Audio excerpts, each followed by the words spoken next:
Bonjour à tous, j'espère que vous allez bien. Cette semaine, on se retrouve pour une nouvelle vidéo et on va parler du métier d'infirmier anesthésiste et notamment du métier d'infirmier anesthésiste pendant des transferts ambulanciers. Alors c'est parti, on perd pas de temps, let's go!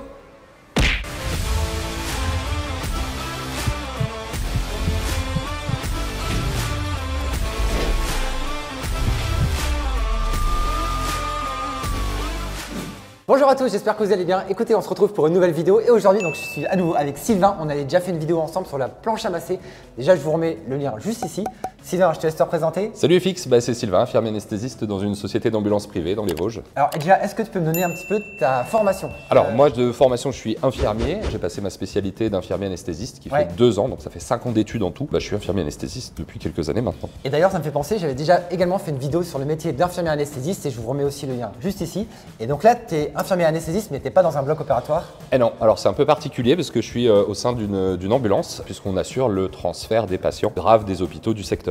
Alors justement, quelles sont tes missions en tant qu'infirmier anesthésiste dans une société d'ambulance? Alors la mission principale c'est de répondre à une demande de transfert, les transferts infirmiers interhospitaliers qui nous amènent à surveiller des patients qui sont gravissimes, qui doivent aller sur une réanimation ou sur un plateau technique de choro par exemple en cas d'infarctus du myocarde. Oui, parce que des fois on a des patients qui sont gravissimes et qu'en fait on ne peut pas transférer entre deux hôpitaux juste avec des ambulances simples, on a besoin d'avoir une surveillance médicale ou des paramédicales, des fois avoir des transferts avec une infirmière ou des fois avec un infirmier anesthésiste. Et qu'est-ce que peut faire en plus un infirmier anesthésiste pendant un transfert que par rapport à une infirmière classique dans un transfert médicalisé? Alors la différence c'est par rapport à nos compétences de gestion des voies aériennes principalement. On est dans des actes exclusifs où l'infirmier anesthésiste peut surveiller un patient qui est dit intubé, ventilé, à condition qu'il soit stable, ou un patient qui est sédaté, qui est endormi, un petit peu comme on serait avec un patient au bloc opératoire par exemple. Donc le patient qui est endormi mais qui est stable, on peut le transférer nous seuls sans solliciter un médecin qui restera du coup disponible pour ses interventions SMUR comme tu nous as déjà montré. Et dans cette situation, quel est le médecin responsable?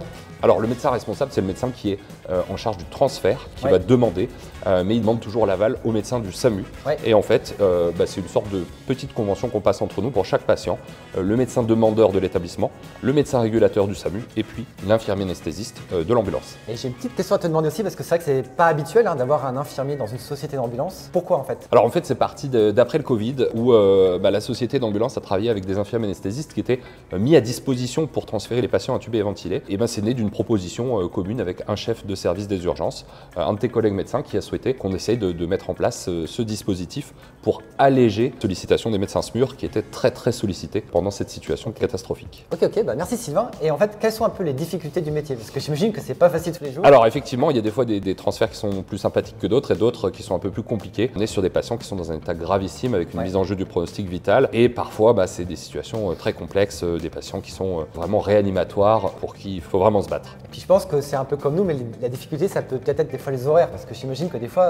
Ouais, on est sur des grandes plages horaires on fonctionne de 8h à 20h pour notre secteur et puis forcément si on prend un transfert qui part à 19h30 des urgences, voilà, la journée va être un peu longue. Et mais le transfert le plus long, t'as déjà fait? T'as déjà été loin je crois, non? On a été jusqu'à Paris pour plusieurs fois et le plus long ça a été à Lille. Donc depuis les Vosges jusque Lille et rentrée. Partant à 19h, c'était un peu compliqué. Ouais, donc il y a un petit peu de route, quoi. Ça fait un gros transfert. Hein, donc c'est ça, c'est un gros transfert. Vosges-Lille. C'est ça. Pour aider notre ambulancier, en général, ça arrive que parfois on a le permis d'ambulance et donc on a le droit de rouler l'ambulance sur le retour pour un peu faciliter la vie de nos ambulanciers sur des grands trajets. Ok, et quels sont les côtés un peu sympas du métier? Les côtés sympas, c'est que ça change, c'est jamais la même chose. Ouais, c'est qu'il n'y a pas de routine, quoi. Voilà, il n'y a pas de routine. L'infirmier anesthésiste au bloc, il a un peu cette routine que là, on ne retrouve pas du tout parce qu'on participe à beaucoup de missions et puis on travaille avec des gens très dynamiques, très sympathiques. Ok, d'accord. Et est-ce que tu as une petite anecdote spécifique par rapport à… Parce que ça fait combien de temps en fait que Ça fait maintenant 2 ans et demi qu'on est dans la société. Tu as une anecdote un peu sympa ou un truc un peu particulier à raconter? Alors on a tous nos spécificités dans la société, mais moi c'est le mauvais temps. J'ai souvent tendance à prendre les transferts quand il fait vraiment un temps catastrophique. Donc en général la météo prédit mon activité de la journée. Ok, d'accord. Et ça complique un peu plus le transfert? Ça complique le transfert parce que c'est des ambulances assez volumineuses pour nous permettre de travailler, mais ça veut dire qu'on est quand même très soumis aux conditions météo pour la qualité de la route. C'est parfois un peu compliqué de rouler jusque Nancy ou Strasbourg. Et c'est vrai que je t'ai pas demandé, tu fais combien de gardes par semaine? On est sur un régime de 12 heures, donc on fait entre 3 et 4 gardes par semaine. C'est bien organisé. Et c'est des gardes de 24 heures? On fait des gardes de 12 heures. C'est un dispositif plus conventionnel qui a lieu la nuit sur notre secteur avec des ambulances et le médecin du SMUR la nuit. Ok, d'accord. Et là, vu qu'on est devant l'ambulance, est-ce que tu peux nous montrer un peu ton matos? Parce que là, on est devant l'ambulance, mais ce serait bien que tu montres un peu ton sac, ce qu'on a par rapport au métier aussi, d'ambulancier et j'en profite, j'avais également fait une vidéo sur ce sujet, je vous remets aussi le lien. Et bah vas-y du coup. Allez, on y va. Ok, bah n'hésite pas à rentrer dans l'ambiance parce que j'ai aussi un caméraman pour une fois qui est mort de froid dehors. Allez vas-y, viens, rentre dans l'ambiance. Voilà, donc spécifiquement par rapport à l'ambulance, en fait, on est dans l'habitacle de l'ambulance. Il y a quelque chose un petit peu spécifique qu'on peut retrouver. Ouais, on est dans une norme qui correspond à ce qu'on appelle une UMH ou une ambulance de réanimation avec UMH, ça veut dire quoi? Unité mobile hospitalière. C'est ça, unité mobile hospitalière. Au SAMU par exemple, Ouais. hein, comme tu avais fait la vidéo ouais, c'est ça. sur le SMUR. On a un respirateur ici qui nous permet de ventiler un patient, le faire respirer quand il est endormi, hein, parce que comme tout patient qui dort, il faut l'aider à respirer. Donc ça, c'est vrai que ça, on retrouve pas ça dans une ambulance classique, hein, parce que c'est typiquement, donc le respirateur, c'est pour, comme tu viens de le dire, c'est surveiller quelqu'un qui est intubé et ne peut pas respirer par ses propres moyens. Ouais, c'est ça. Ouais. Ça nous permet vraiment de le ventiler, un peu comme quelqu'un qui irait faire une opération au bloc opératoire. C'est ça, exactement. En parallèle, on doit surveiller ses fonctions vitales, la quantité d'oxygène qu'il a, sa fréquence cardiaque, sa tension artérielle, tous ces ça permet de éléments-là. prendre les constantes, en fait. Ouais, ça permet Voilà. de prendre les constantes, Ouais. mais aussi éventuellement de conduire une réanimation cardio-pulmonaire s'il y avait un arrêt cardiaque au cours du transfert. Du matériel pour passer des médicaments en continu. Donc ça, c'est ce qu'on appelle des pouces-seringues, et ça sert À passer des médicaments de façon très continue, des médicaments qui sont bien souvent pour le cœur, pour faire dormir. Ça nous permet d'être vraiment très rigoureux dans l'administration des médicaments, et c'est automatisé, donc on a un débit, et puis en fonction de l'état du patient,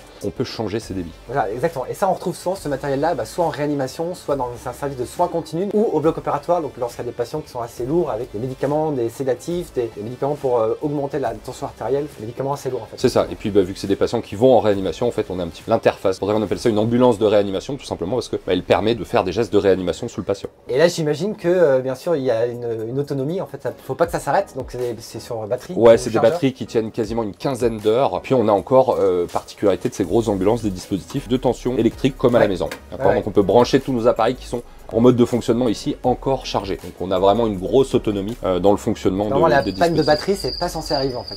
Non, c'est pas censé arriver. C'est le truc où il faut faire gaffe justement, c'est qu'on a bien toutes ces batteries. Et ouais, c'est l'intérêt. Bon, on a deux batteries dans l'ambulance, plus une formation de secteur. On a un aspirateur de mucosité aussi, hein, quand on est à la tête du patient. On a plusieurs bouteilles d'oxygène. Ouais, aussi, pareil, c'est des grosses réserves parce qu'aussi, c'est des patients qui des fois consomment beaucoup d'oxygène, qui ont des grosses détresses respiratoires comme on a eu pendant le Covid. Et c'est vrai que là, on a besoin d'avoir des grosses bouteilles d'oxygène pour avoir des réserves suffisantes et pas manquer d'oxygène sur le transfert parce que ce serait une catastrophe en fait. Ce serait une catastrophe. J'imagine que quand tu pars à Lille, là, tu t'équipes encore plus. Quoi. Là, ouais, effectivement, on emprunte un peu aux urgences du matériel, donc soit des médicaments en conséquence, soit effectivement l'oxygène en conséquence. Bon, pour le coup, ce transfert à Lille, le patient n'était pas ventilé, donc on n'avait pas besoin de beaucoup d'oxygène, mais par sécurité, effectivement, il faut anticiper les problématiques qu'on pourrait avoir. Exactement, ok. Et puis tu as d'autres, un peu de matériel Ouais, il y a de nombreux rangements. Alors on a des sacs spécifiques, notamment celui-ci, qui est fait en concertation avec l'équipe des urgences de l'hôpital. Je découvre en direct avec vous, je ne connais pas non plus. Ce qui nous permet d'avoir tous les médicaments. D'accord, donc ça c'est un dispositif. Donc là c'est des sacs avec des médicaments, c'est ça? Ouais, en plus la particularité de ces sacs c'est qu'ils s'empilent, donc ça nous permet de choisir un petit peu nos modules. Et puis tu vois ici, on a l'ensemble des médicaments. Ok, donc là c'est en effet c'est plein d'ampoules, c'est des médicaments avec de la sédation. C'est ça, de la sédation, de l'adrénaline pour l'arrêt cardiaque, voilà tout ce qui va être aérosol, antibiotiques. C'est quasiment les mêmes médicaments que nous on retrouve dans nos véhicules. Ontalgiques. Oui, c'est ça, ça a été fait de concertation avec le SMUR. D'ailleurs on travaille avec la pharmacie d'un établissement de santé. Oui, c'est ce que je veux dire, c'est le pharmacien qui délivre ça. C'est ça, sur prescription des médecins, etc. Le travail sur prescription n'est pas aboli, il est toujours de la même manière. Soit on a une prescription du médecin au départ, soit éventuellement en cas de difficulté sur la route, on appelle le SAMU qui va nous faire une prescription téléphonique. Et je pense qu'une de tes missions aussi, c'est aussi de vérifier que les médicaments sont pas périmés. Ouais, on a une grosse gestion. Qui manque pas un médicament. C'est ça, il faut qu'on ait toujours de quoi pouvoir prendre en charge une détresse du patient et puis poursuivre les thérapeutiques que vous avez engagées, vous en amont par exemple. D'accord, donc on a voilà, des médicaments, on a également des perfusions, avec des poches de perfusion. Ouais, comme on retrouve. Besoin de reposer une voie aussi, la perfusion c'est ça, reposer une perfusion si le patient se dépique. Ça c'est aussi une spécialité sur la route, c'est un peu particulier. Ça change du tabouret de bloc opératoire, mais ça c'est aussi le côté fun du travail. Et puis bien sûr le matériel d'intubation, si on doit réintuber le malade ou si malheureusement il se dégrade. Alors ça c'est catastrophique, hein. Si le patient s'extube pendant un transfert, là c'est vraiment la crainte en fait un peu de tous les médecins en fait pendant les transferts, donc c'est pour ça qu'on fait vraiment très attention que le patient reste bien endormi et intubé sur la route, parce que si jamais le patient s'extube sur la route, ce qui est catastrophique, on s'arrête. C'est-à-dire que là, normalement, on n'est pas censé faire des gestes en théorie en roulant, c'est que là, on se met au bord de la route pour restabiliser un petit peu le patient et pas se mettre en danger. Ouais, et là, c'est quelque chose de difficile. Parce que là, on voit qu'en fait, dans l'ambulance, tout le matériel est fixé en fait sur le mur, tout est de sorte que justement, on se blesse pas et que s'il y a un accident ou autre, il n'y a pas tout le matériel qui vole en fait. Normalement, tout est censé être. Ouais, c'est pour ça que tout est rangé, fixé, etc. Okay. Et puis on a des dispositifs, des petites caméras qui permettent aussi de faciliter l'intubation. Ok, et donc Sylvain, il y a certains médicaments, je crois, qui peuvent être, qui doivent être au frigo. Oui. Vous avez un frigo notamment aussi les curares, les médicaments qui paralysent, qu'on utilise beaucoup au bloc opératoire aussi. Ouais. Et ben on a un petit frigo ici qui est rangé là, qui permet de garantir le froid des médicaments, puisque il faut forcément qu'ils soient stockés en permanence au frigo. Ok, et puis on a vu aussi un petit peu avec les attentats qu'il peut y avoir des prises en charge spécifiques à faire dans ces situations-là. Est-ce que vous avez du matos, ouais, effectivement, du matériel spécifique pour les attentats? On a des kits comme ça qui nous permettent d'intervenir là, ici, qui permettent de prendre en charge plusieurs victimes graves avec des hémorragies, les garrots tourniquets, l'arrêt des hémorragies. Donc ça, c'est écrit damage, c'est ce qu'on appelle le damage control, c'est une prise en charge spécifique qui a été mise en place suite aux attentats de Paris, qui existait, qui est tirée de la médecine militaire. Et si ça vous intéresse, éventuellement on pourra faire une vidéo sur ce sujet. Et donc le sac est toujours à disposition. Ouais, le sac là, on a des sacs avec des kits spécifiques en cas d'accouchement. Ouais. Ma collègue a déjà conduit un accouchement dans l'ambulance. Ah oui. Voilà. Allez, vite. ça peut arriver aussi. Ok, et merci beaucoup Sylvain. Voilà, j'espère vraiment que cette vidéo vous aura plu sur le métier d'infirmier anesthésiste, notamment pour les transferts entre deux hôpitaux. N'hésitez pas à poser toutes vos questions en commentaire, on y répondra avec grand plaisir. Pensez comme d'habitude avec le petit pouce pour me soutenir. Merci Sylvain. Merci FX. Et moi je dis à la prochaine. Salut.